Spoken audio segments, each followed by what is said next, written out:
Hello, I'm Eric.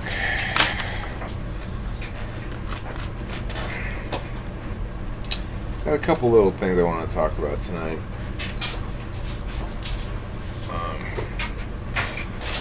I guess foremost, what I want to talk about was the fact that I haven't done a philosophy talk video in a long time.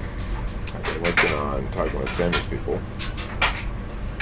which is a project I'm greatly enjoying, and it's a project that is high reward, relatively low effort,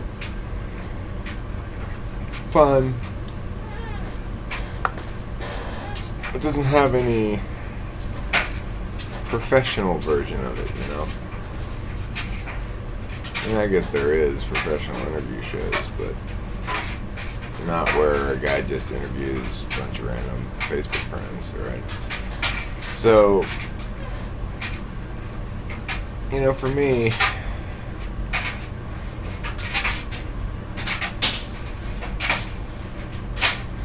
it's what I want to do, right?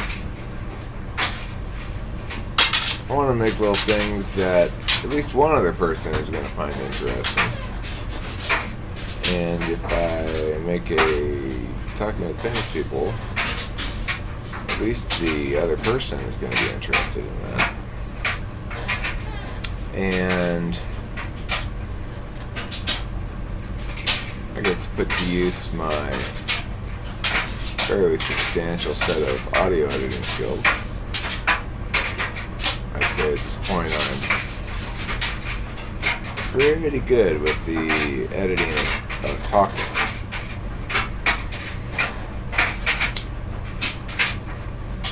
Which is a lot easier than editing music, but has its own unique set of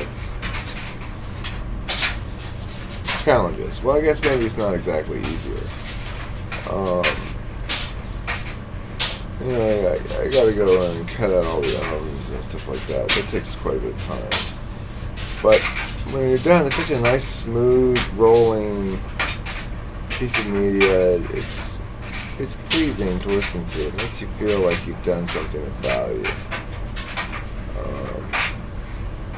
Just making reality more like it should be, you know? Like, when people have conversations, they're just not very efficient. I mean, I know I'm not. I tend to repeat myself all the time and provide more explanation for a given point than is needed. So, when we're having a conversation back and forth with another human being, those flaws come from both people, and they really can bog down a conversation in terms of its value as a piece of listening media. But, you know, I mean, the thing is, when we're just consuming, we don't, well, I don't know, maybe I go too fast, right? Like,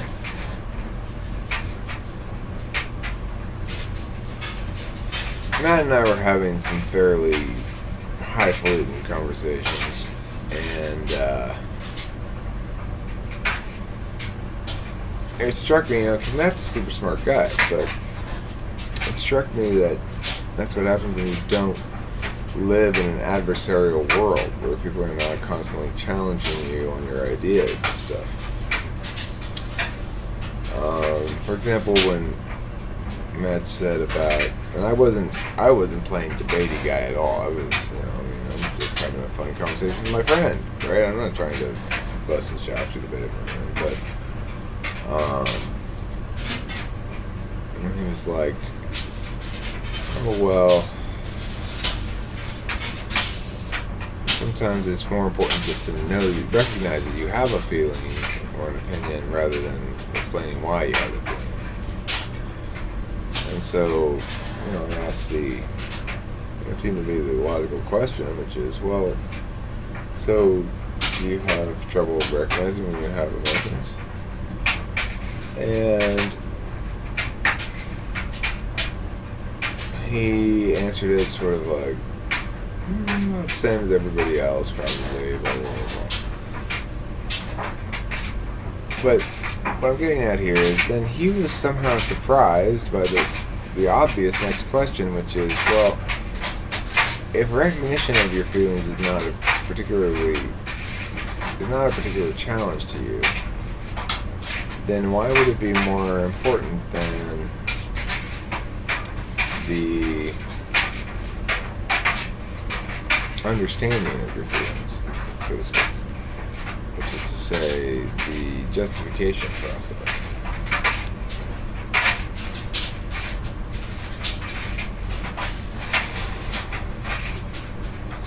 I mean, we don't spend a lot of time as human beings justifying our happiness, right? Like, if we're going out and laughing and eating dinner with some friends, and, I don't know, whatever things people do for fun.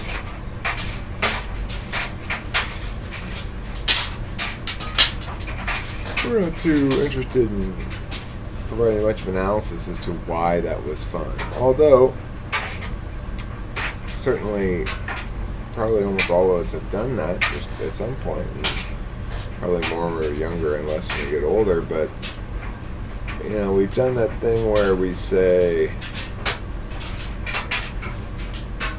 oh, that was so great. And, you know, we wallow in the glory of some good thing, winning, or like, you know, Candace yesterday. Yeah, whatever. Shows that she has like about once a month or twice a month, depending on the month. You know, I went down there, I walked around and looked at all the other booths, and I mean, hers is the best. And you'd say, well, you're biased, Eric. Well, that's not what's happening here. I mean, hers is the best. She's fucking beast mode, you know? She's Strauss Vintage Shop. Like Delilah said told me the story the other day. She was at school.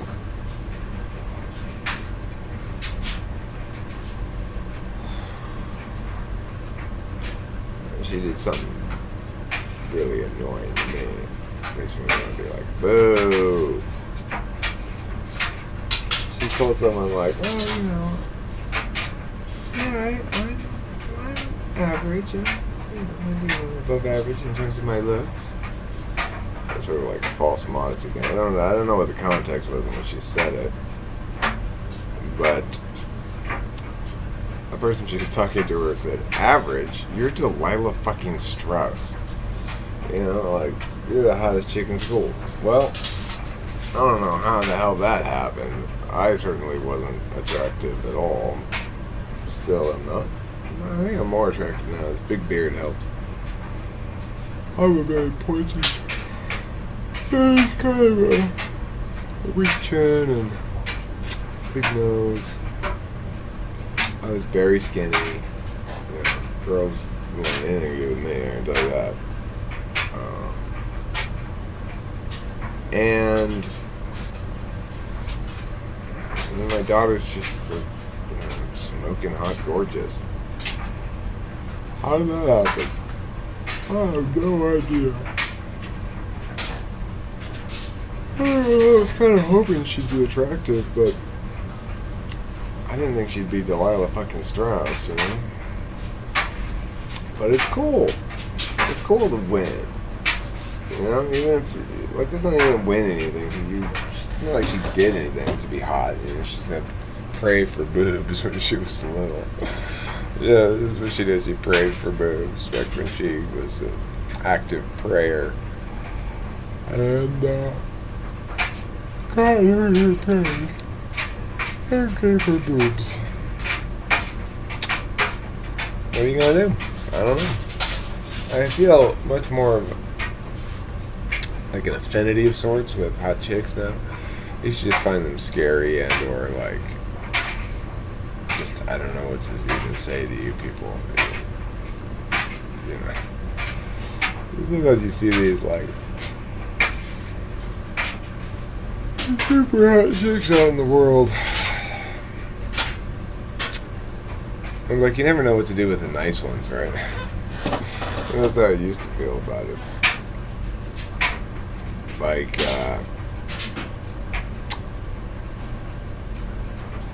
why are you being nice to me? You're a super hot chick.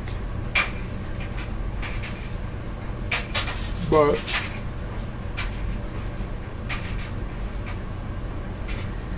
now I get it a lot more, man. It's not easy being a super hot chick.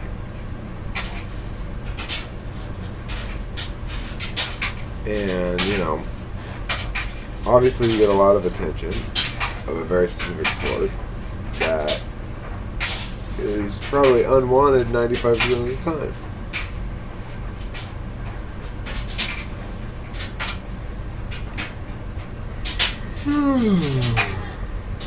And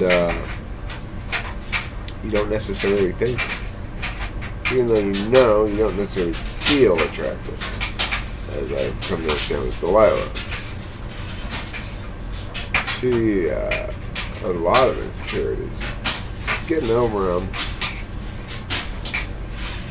But I'm gonna go to bed soon. She certainly had a lot of insecurities coming out of middle school, where she was bullied. Like her father. Like her father before her, I was bullied too.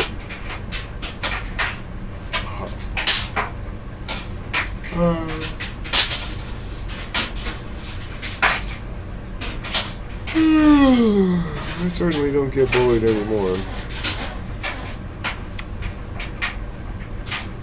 I have to be careful.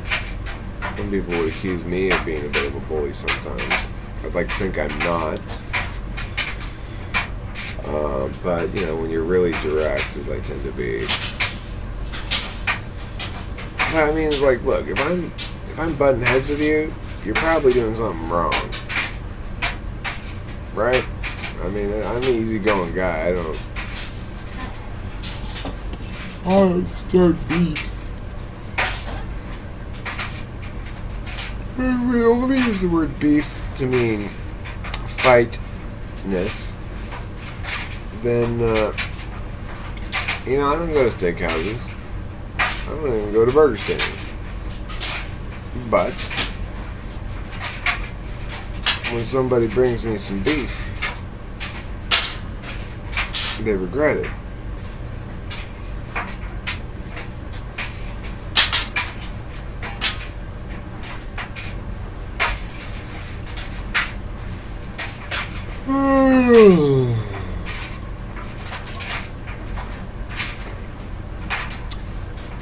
And then Candace, that's where I was going with this story. Candace, she's fucking beast mode, man. I mean, her booth is the best. Everybody tells her that too. And it's just obvious walking around. I looked at them all.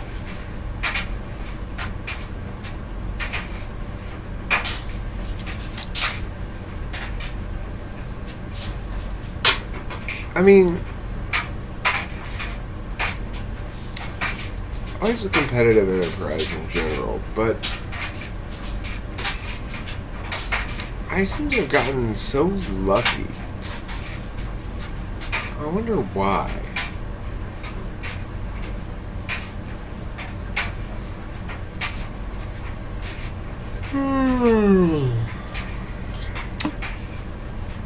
I did something that I haven't done for quite a while this morning. I watched pornography. The reason I don't really watch pornography anymore, you know, it's like, obviously, there's a stretch of time in every male's life, I suppose, when he watches pornography. But yeah, I don't watch it anymore. And, you know, I'm a married man, I don't need to, whatever, yada yada. But the reason I don't like to watch pornography, and the reason I'm talking about it at all, is it leaves a bit of a psychic scar, so to speak. You know, it's not safe. Some of the pornographies are fine, and some of them are, I would say, hurtful. And I don't like that. And I don't like that I like it at all, even a little bit. But whatever, that's not my vice. You know, everybody's got their thing in life that they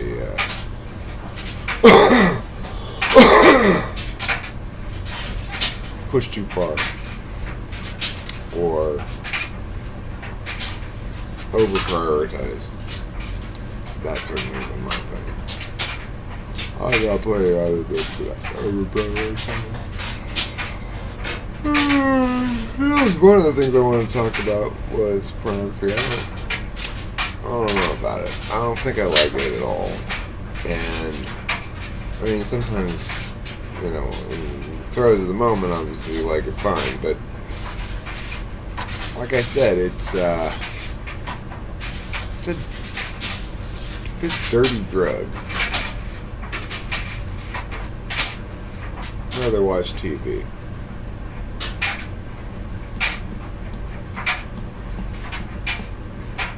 What else do I have to say to you?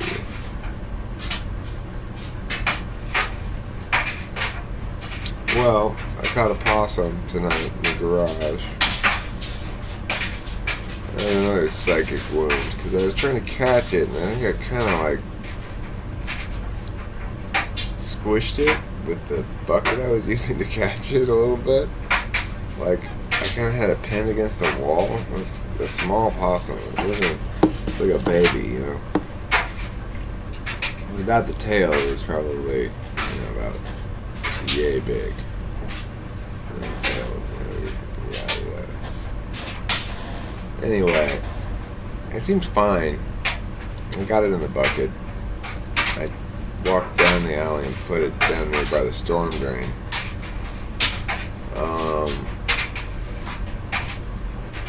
And it seemed okay, but it wasn't a very comfortable occasion for this poor little guy.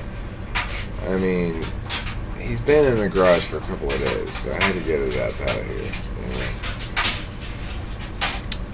He tried to climb up, and I poked him with a stick, you know, with like a broom handle, and make him fall down on the ground.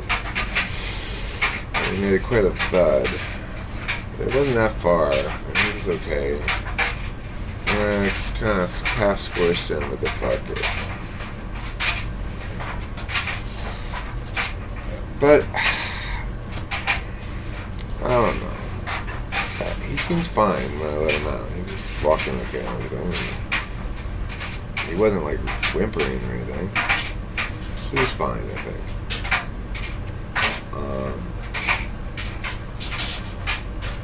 Disgusting little creatures, I tell you. But still, certainly not something I want to hurt unnecessarily. I never want to hurt anything unnecessarily because I'm going to eat it. And it's not unnecessarily. Don't give me your old... I know. It's unethical to eat animals. Fine.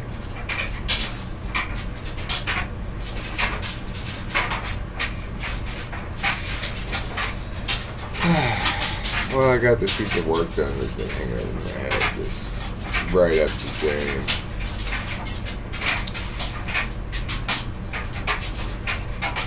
Looking forward to working with her. She wants to crush the old employer. That's exactly what we're going to do. Crush. Grind them into dirt. That's what we're going to do. That makes me happy. The end.